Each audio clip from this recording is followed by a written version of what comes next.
Siguro natanong mo na sa sarili mo, kailangan ko na nga bang magnegosyo ngayon?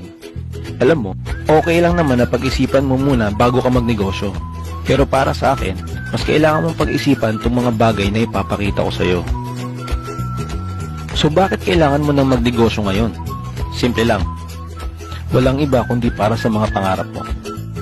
Naniniwala naman ako na lahat ng tao sa mundo ay may pangarap na gusto makamit. Pero lilinawin ko lang sa'yo na hindi malinaw sa lahat kung paano nila ito makukuha.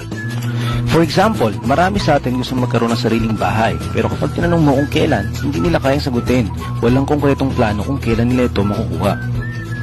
Pag tinanong kita, sigurado ako na gusto mo magkaroon ng sarili mong sasakyan. Pero sigurado ka ba kung kailan mo ito makukuha? Marami sa mga OFW gusto nang makauwi, pero kung tatanungin mo sila, hindi rin sila sigurado sa buhay na nag-aantay sila pag uwi nila. So kung magandang buhay ang pangarap mo, hahayaan mo na lang ba na maging katulad ka ng iba na ang mindset nila, balang araw? Kung ganyan ang pananaw mo, bilang na ang mga araw mo, hindi mo pa ito nakukuha. Gusto ko lang malaman mo na masakit ang katotohanan. At papatunayan ko sa iyo kung bakit. Computein natin ang mga pangarap mo. Naniniwala ako na gusto mo rin magkaroon ng sarili mong sasakyan. At kalimitan sa sasakyan ngayon, nagkakahalaga na ito ng 1 million. Siyempre, gusto mo rin ng sarili mong bahay. At kalimitan sa bahay ngayon, nagkakahalaga na ng 2 million. Siyempre, need mo din ng savings para sa future ng family mo. Kahit siguro mga 1 million lang pwede na. Kung ito-total natin, ang simpleng pangarap mo, ito ay nagkakahalaga ng 4 million. So, alamin naman natin kung kailan mo ito makukuha. Kung ikaw yung tao na nakakapag-save ng 10,000 pesos every month, sa loob ng isang taon, kaya mong makapag-save ng 120,000 pesos. Para malaman natin kung ilang taon bago mo makuha pangarap mo, i-divide natin yung 4 million by 120,000 per year.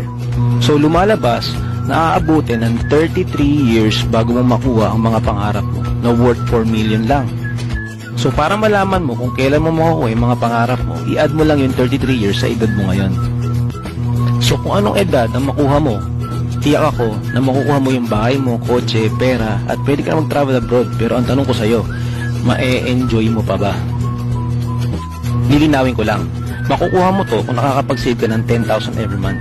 Paano kung hindi? Sa negosyo na ipapakita ko sa'yo, kung later ka magjo-join, later ka din kikita. Pwede mong sabihin sa akin na makakapag-antay ka pa, pero sigurado ako na yung mga mahal mo sa buhay nagmamadali na.